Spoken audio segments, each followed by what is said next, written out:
All right, so the last page of session 1 for lesson 5. Let's go ahead and annotate. We've got Callie using a computer program to resize this photo. She drags the top right corner, which is our pre-image, DEFG, along that dashed line to get DEFG prime. Center of dilation is the origin. That means we can just multiply ordered pairs.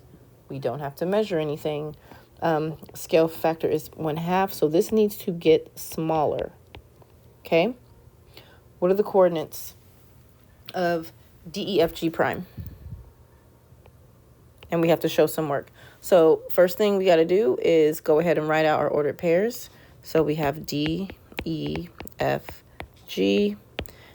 D is at the origin. E is at 0, 8. F is at 10, 8.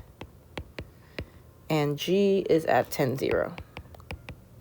Okay, so my scale factor is 1/2. So I'm either multiplying by 1/2, but for me, it's easier in my brain to say I'm dividing everything by 2. Everything is getting cut in half.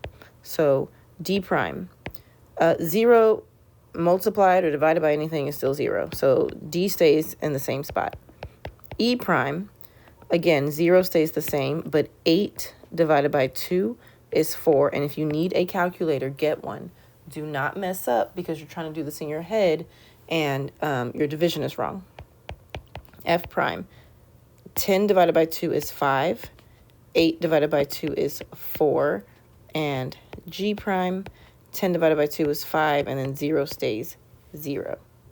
They don't ask us to graph it, but I'm still going to graph it just to make sure it looks right, so that I don't have any crazy shape that maybe I mess up somewhere.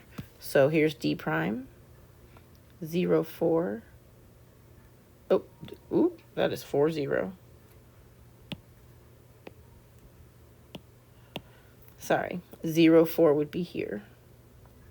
5, 4 would be here, and then 5, 0. So that makes sense. That's a rectangle. It got smaller.